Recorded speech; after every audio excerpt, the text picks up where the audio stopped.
Mike Tomlin went on Ryan Clark's podcast and was asked why he was so comfortable bringing in Aaron Rodgers for the 2025 season and undergoing another season of turnover at the quarterback position. What gives you the belief in Aaron Rodgers that he's the right person to lead the Pittsburgh Steelers back to where they belong, and that's championship caliber? Here's why. You know, this dude been doing it 21 years, man. 4-time MVP, all of that stuff. Like, I just wanted to know why. Why does the fire still burn? What is his agenda? Those are some of the conversations that we had in the spring, man. And I just got real comfortable with his why, man. Like, all he wants to do is win. All he wants to do is have fun within the game. He wants to be a component of the process of development for young players. Like, everything that we talked about through our conversations in the spring, I'm watching him live out right now in this training camp setting. I believed him when he said it, but it's fun to watch it play out. I think that's why I'm excited. I think that's why I was comfortable. He also revealed some details on Aaron Rodgers' arrival that have kind of been just like hanging out there. And that is, when did you know? Like, was it before the draft? Was it all along? And here's what Tomlin said. No. I remember sitting in the draft. There's a video of me at 21 because I wanted y'all to get a quarterback, I can be honest. And at the time, I was like, Coach must know Aaron is coming. I was like, he has to know this. And you're right. I knew something. I knew it. Hey, Coach, I used to be on TV. I was like, he has to know. So there goes my Pickens conspiracy theory, which was the Steelers decided to wait on trading Pickens till after the draft because they still didn't know if Rodgers was ultimately going to come here or retire. And if Rodgers decided to retire, at least we could keep Pickens around for Mason and help out Mason because of their rapport from the past. But you mean to tell me you knew before the draft? Which I thought was the case. You saw how our draft went. We drafted Derek Harmon. We didn't draft a quarterback till the 6th round and Will Howard. I'm like, all right, something's up here. We know Rodgers is coming. We're all in for 2025. We're drafting pieces that we really feel like are at least going to help us this season. But then we still had Pickens. Like, there was no confirmation that we were really trying to trade Pickens. The rumors were there, but draft came and went. Pickens was here still. And it's like, all right, this is going to be our squad. We're just waiting for Aaron Rodgers to sign. But then we trade Pickens. It's like, bro, if you knew Rodgers was going to be here before the draft, why didn't we trade Pickens before the draft? Maybe we could have taken Matthew Golden in the 1st round instead of Derek Harmon. I still like our draft, but, you know, maybe we could have got our Pickens replacement in the draft and a guy that could have helped our offense for this year. But maybe we're really high on Roman Wilson, Calvin Austin, all these other pieces we got on offense. And I do think we're just going to have weapons, man. It's not necessarily about wide receiver. Jonnu Smith was traded for a reason. Darnell Washington seems like he's going to be more involved in the offense. And then obviously we have Freiermuth. You have a DK Metcalf, Calvin Austin, Roman Wilson. So maybe it's fine that we didn't get our quote-unquote Pickens replacement for this year. We got the future third. Like, we got enough dudes. We got enough weapons on offense for Rodgers and Arthur Smith to make it work. And Mark Schlereth agrees. When you have a run game and a guy that really understands the run game, and you can have those matchups. And by the way, Freiermuth can flat out get it done at the tight end position. Smith can flat out get it done at the tight end position. So they're also a matchup. There's a matchup issue there. So if we want to play in 12 personnel, 2 tight ends, right? And you want to match us in nickel or big nickel, you know, well, we'll physically wear your ass out in the run game. Now you want to put on bigger linebackers because you're saying, hey, man, we got to get into base. We got to get into big base and like get our bigger run stoppers in there. And now we can destroy you in the passing game. I think this is going to be something that obviously Aaron Rodgers did not have confidence or trust in the Jets with their tight ends and their passing game in the middle of the football field. So he just stayed out on the edges all the time to, Garrett Wilson and some of those other guys. I think this is a situation where Aaron could have a really big season at 41 years old. So I did a little bit of a rewatch of this Steelers' first preseason game, And there's a few things of note that I wanted to go over again, things I either missed or just wanted to address, maybe a mistake I made on one of my instant takes. And first is Kaleb Johnson. Maybe I was too harsh on his debut. 8 carries, 20 yards. I was like, didn't give us much. I was expecting more. But if you look at the context, you rewatch the game, he was running better with the first team offensive line. And then he got worse when the second team offensive line was in there and they weren't really blocking for him. Now, granted, I still feel like he could have done more. My expectation, I think it is. It's part of where your expectations are, because my expectations for Kaleb Johnson are really high. And what do they say is like the key to happiness? Like, it's low expectations and, just go with the flow. If you have high expectations, like, you're always going to be disappointed. So I really did have high expectations for Kaleb Johnson. And, like, after seeing that, it was like, man, this is kind of a bummer. I'm not writing him off, though. Don't get me wrong. I'm 100% not writing him off. No one should after one preseason game.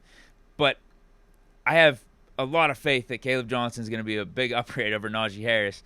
And what he gave us in that first preseason game was basically Najee Harris. But again, with the first team, ran a little bit better. Not as good with the second team.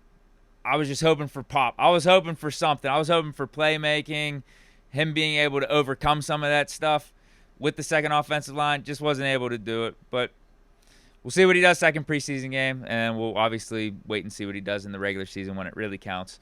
Another thing, Broderick Jones. I was asked specifically about Broderick Jones on the live stream, and I said to you guys, like, I'll be honest, I wasn't locked in on Broderick those first couple series. I was at the bar, but I knew that the starting offensive line did pretty well. They were protecting Mason well. We obviously moved the ball down the field at a really nice clip, got that opening drive touchdown, and the only bad play was that sack on the second series, and that killed the drive. But that sack was not on the offensive line. That sack was not on Broderick Jones. Had to have been a coverage sack because Mason was holding the ball for 5, 6, 7 seconds, and no one was open, and he ultimately took the sack. But Broderick looked good. Whenever I watched it again today, Broderick was fine, so good sign. Hopefully he's not injured. Like, he looked fine out there. I think also part of what helped Broderick Jones, part of what helped the offensive line, is the short passing game, just the unpredictability of it, because there were a lot of short passes early on in the game, and if you're doing that, you don't have to hold your block for more than like a second, right? But I like Broderick. I like the offense as a whole. I've talked about the offensive philosophy and the unpredictability that we have, the Aaron Rodgers influence, and just that whole West Coast style that I think he's bringing to the table, and Mason Rudolph, Skylar Thompson, the whole offense was able to execute in that first preseason game. Just stay unpredictable, man. It's something that hasn't been our mantra these last couple years. It's been the opposite. Like, let's just be predictable. But I saw short passes, some sideline passes, over the field type of passes. We're running the ball, doing some stretch plays, inside plays, play action. Lot to like from the offense, and Broderick Jones was one of those shining lights. Yahya Black, last note that I wanted to go over here, actually played pretty good. He was one of those guys on the interior defensive line, part of that front seven, where we were saying initially, yeah, it was kind of a no-show. Didn't get much from Yahya Black. Didn't get much from Derek Harmon. Wanted more. But upon further review, Yahya Black, really high PFF grade, was a top 5 graded out player in this first preseason game. And Brian Baldinger, Baldy's Breakdowns, does that for Twitter, did a little highlight reel of Yahya Black and explained that he was winning all of his one-on-ones. He was looking dominant. It's not going to show up in the stat sheet because the Jaguars quarterback was able to get the ball out quick. But, if you see this, right upon the snap, Yahya Black is dominating whoever he's up against. You need something to wake you up on a Monday morning? Just drop in and Yahya Black, the 5th-round pick of the Pittsburgh Steelers here, attacking Anton Harrison and just running down the line and just crushing this running back, ETN of the Jacksonville Jags. Like, there's things about this guy that you go, is he a member of the Steel Curtain? Like you watch straight power, just grabbing elbows and wrists and hands and just pushing the guard right back into the lap of the quarterback. Play after play. He only played 10 plays. I'm just showing you 5 of them right here. Like watch this pull and jerk right here. Like, and then watch the bend. The big man, look at this. Look at him bend, coming right at. You think any quarterback wants to see that coming? Like he's coming though. Like, this is the steal in the 5th round right here. You can tell already. Like you watch this. Like he turns Bigsby. Watch Bigsby. Watch what he does. Like here he comes. All right. Got that gap. Now let's go make the play. I mean, Bigsby looks like he's just crash test dummy material. You know what I like about this even more? Watch how he just pops up off the ground. Light on his feet, but powerful, moving big bodies. And here he is. Look at his power. Instinctively just gets to the edge. Bam, get to the edge. Now, crush the pocket. Yahya Black out of Iowa. Whew. And this is something, man, this is something to really get excited about. Because Yahya Black, because of his size and the position that he plays, this is something that Steelers defense has been missing for a minute. And we've been calling for. We need, one of those nose tackle, defensive tackle type of guys to plug up the gaps in the running game, to be a force in the passing game, just pushing dudes back, causing havoc. And Yahya's claim to fame coming out of Iowa was more in the run stopping. We didn't know his pass rush game could be something like this. So, man, I mean, he's a 5th-round pick. My expectations are high for guys like Kaleb Johnson, Derek Harmon. But I wonder, man. Could Yahya Black give us 10, 15, 20 snaps a game in this type of production or this type of performance? Because that could go a long way. If you got a dude on the interior, you witness it with the Eagles defense. You got Jalen Carter, Jordan Davis in the interior. It just opens it up more for your edge rushers.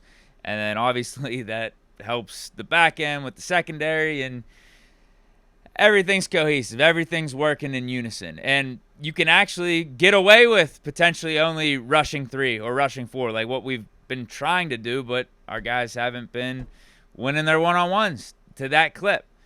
You throw Yahya Black in there, he's winning some one-on-ones in the interior, wreaking havoc. Could do wonders for the defense. But we'll wait and see. It's early on. Gotta like that, though. You gotta like that. Upon further review, Yahya Black was actually doing some things. Didn't show up in the stat sheet, but okay, causing some damage. Last thing, just a little update from training camp today. Darius Slay got hurt, but seems to be okay. There were a bunch of other guys that have been plagued with the injury bug, like Alex Highsmith, Jalen Ramsey. They were limited, so I don't expect Darius Slay to be getting much more time in training camp. Maybe we won't even see him in these preseason games. Like it's just not worth the risk. Not worth the risk at all. Just get to week 1 healthy, and it seems like Tomlin has that mentality with these veterans. Was not shy or hesitant of sitting a bunch of big-name dudes in preseason game 1, whereas a lot of other teams around the league are going the opposite route. Like Mahomes was actually out there. Burrow was playing in the preseason. Yeah, I think Tomlin has the mindset, the mentality that I trust Aaron Rodgers. I trust DK Metcalf. I trust Jalen Ramsey, Darius Slay.